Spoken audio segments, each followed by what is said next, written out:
اعوذ باللہ من الشیطان الرجیم، بسم اللہ الرحمن الرحیم۔ بخاری و مسلم شریف میں بنی اسرائیل کے قاتل کا واقعہ نقل کیا گیا ہے کہ حضور اکرم صلی اللہ علیہ وسلم نے اللہ کے یہاں توبہ کی قبولیت سے متعلق صحابہ کرام رضوان اللہ علیہم اجمعین کے سامنے بنی اسرائیل کے قاتل کا نہایت خوبصورت اور ایمان افروز واقعہ بیان فرمایا ہے کہ بنی اسرائیل میں ایک شخص ہوا کرتا تھا جو چوری، ڈکیتی اور قتل میں بہت مشہور تھا اور نہایت معمولی سی بات پر کسی کو بھی قتل کر دیا کرتا تھا۔ اس کے ہاتھوں سے قتل ہوتے ہوتے 99 افراد قتل ہو چکے تھے۔ اس کے بعد اس کے دل میں احساس پیدا ہوا کہ مجھے بھی تو اللہ کے یہاں جانا ہے۔ چنانچہ یہ فکر بڑھتی رہی اور لوگوں سے معلوم کرتے ہوئے سرگرداں پھرنے لگا کہ کیا میری توبہ قبول ہو سکتی ہے یا نہیں۔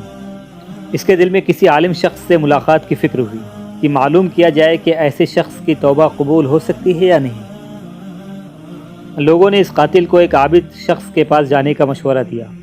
اس قاتل نے اس عابد شخص کے پاس جا کر مسئلہ معلوم کیا کہ کیا میری توبہ قبول ہو سکتی ہے اور کیا میری مغفرت ہو سکتی ہے، جبکہ میں نے 99 انسانوں کی جان مار دی ہے۔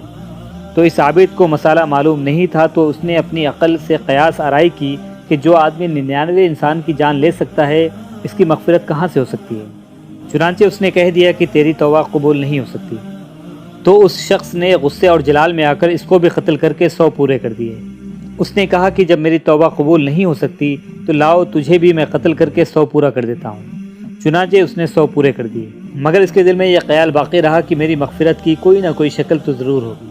اسی لیے اس نے لوگوں سے پھر معلومات کا سلسلہ جاری کر دیا کہ روئے زمین میں سب سے بڑا عالم کون ہے، اس سے جا کر معلوم کروں گا، وہی صحیح مسئلہ بتا سکتا ہے۔ آخرکار لوگوں نے اس کو بتلایا کہ فلاں جگہ ایک عالم رہتا ہے، اس سے جا کر معلوم کرو۔ چنانچہ اس نے اس عالم صاحب کے پاس جا کر اپنی زندگی کی کارگزاری سنائی اور 100 آدمیوں کو کس طرح سے قتل کیا، سارا کارنامہ سنا کر معلوم کیا کہ اب بتلائیے کہ میری توبہ قبول ہو سکتی ہے یا نہیں۔ کیا اللہ کے یہاں مجھ جیسے گنہگار کے لیے بھی مغفرت کا کوئی خانہ ہے؟ تو اس عالم صاحب کو چونکہ علم تھا تو انہوں نے بتلایا کہ تیرے گناہ معاف کرنے میں اللہ کے یہاں بھلا کیا رکاوٹ ہو سکتی ہے۔ اللہ کی رحمت کا سمندر تجھ جیسے گنہگاروں کے گناہوں سے بہت بڑا اور بہت وسیع ہے۔ چنانچہ اس عالم شخص نے مشورہ دیا کہ تم فلاں جگہ سفر کر کے جاؤ، وہاں کچھ اللہ کے بندے رہتے ہیں، ان کا مشغلہ صرف اللہ کی عبادت ہے، ان کے ساتھ مل کر اللہ کی عبادت کرو اور نادم ہو کر اپنے گناہوں کی معافی مانگو، انشاءاللہ تمہاری مغفرت ہو جائے گی۔ چنانچہ وہ شخص اپنے سفر کو روانہ ہوا۔ جب اس نے آدھا راستہ طے کر لیا تو ملک الموت آ گئے اور اس کی موت ہو گئی۔ اب اس کی روح لے جانے کا مسئلہ کھڑا ہوا۔ آسمانوں سے رحمت کے فرشتے بھی آئے اور عذاب کے فرشتے بھی آئے۔ رحمت کے فرشتے کہنے لگے کہ اس کی روح لے جانے کا حق ہم کو ہے، اسی لیے کہ یہ سچے دل سے نائب ہو کر عبادت کے لیے جا رہا تھا، اور عذاب کے فرشتے کہنے لگے کہ اس کی روح لے جانے کا حق ہم کو ہے، اس لیے کہ اس شخص نے کبھی کوئی نیک کام کیا ہی نہیں، پوری زندگی معیشت میں گنوا دی ہے۔ اسی دوران آسمانوں سے ایک آدمی کی شکل میں ایک فرشتہ آیا۔ بعض روایت سے معلوم ہوتا ہے کہ یہ آنے والا فرشتہ جبرائیل علیہ السلام تھے۔ چنانچہ اس فرشتے نے تشریف لا کر ان دونوں طرح کے فرشتوں کے درمیان یہ فیصلہ کیا کہ دونوں طرف کی مسافت ناپ کر دیکھ لو، جہاں سے آ رہا ہے وہاں کی مسافت قریب ہے یا جہاں جا رہا ہے وہاں کی مسافت، لہٰذا جہاں کی مسافت قریب ہو اس شخص کو وہاں والوں میں شمار کر دیا جائے۔ چنانچہ دونوں طرف کے زمین ناپ کر دیکھی گئی تو جہاں جا رہا تھا وہاں کی مسافت جہاں سے آ رہا تھا اس کے مقابل میں صرف ایک بالشت قریب ہے۔ چنانچہ فیصلہ یہ ہوا کہ مقام معصیت سے مقام عبادت صرف ایک بالشت قریب ہے، اس لیے رحمت کے فرشتوں کو اس کی روح لے جانے کا حق ہوا۔ چنانچہ اللہ کی طرف سے اس کی مغفرت کا اعلان ہو گیا۔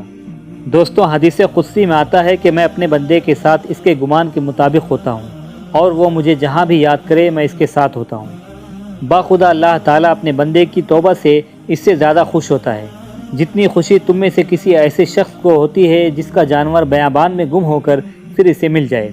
اور جو شخص ایک بالشت میری طرف آتا ہے میں ایک ہاتھ اس کے قریب ہو جاتا ہوں، اور جو شخص ایک ہاتھ میرے قریب آتا ہے میں اس کے ایک باں پھیلائے ہوئے دونوں ہاتھوں کے درمیان کی مسافت قریب ہو جاتا ہوں، اور جب وہ میری طرف چل کر آتا ہے تو میں اس کی طرف دوڑ کر آتا ہوں۔ دوستو، اس واقعے سے معلوم ہوا کہ انسان جب بھی سچے دل کے ساتھ توبہ کرے گا تو اللہ تعالیٰ ضرور دعا قبول فرمائیں گے انشاءاللہ۔ دوستو، یہ واقعہ خصوصاً ان حضرات کے لیے حوصلہ افزائی اور معاونت کا سبب ہے جو کہ بڑے بڑے گناہ کر کے اب مایوسی کی زندگی گزار رہے ہیں، کیونکہ شیطان انہیں مایوس کرتا ہے۔ بہرحال گنہگاروں کو شیطان کی باتوں میں آ کر مایوس نہیں ہونا چاہیے، بلکہ اللہ کی رحمت سے اچھی امید رکھ کر سچی توبہ کے ذریعے اپنے آپ کو پاک و صاف کر لینا چاہیے۔ اللہ تعالی ہم سب کو عمل کرنے کی توفیق عطا فرمائے، آمین یا رب العالمین۔ دوستو، امید کرتے ہیں کہ آج کا یہ واقعہ آپ کو بہت پسند آیا ہوگا۔ اس طرح کے مزید واقعات سننے کے لیے ہمارے اس چینل کو سبسکرائب کر کے بیل آئیکن کو لازمی دبا دیں۔ دوستو، اس واقعے کو مزید اپنے دوستوں میں شیئر کیجئے۔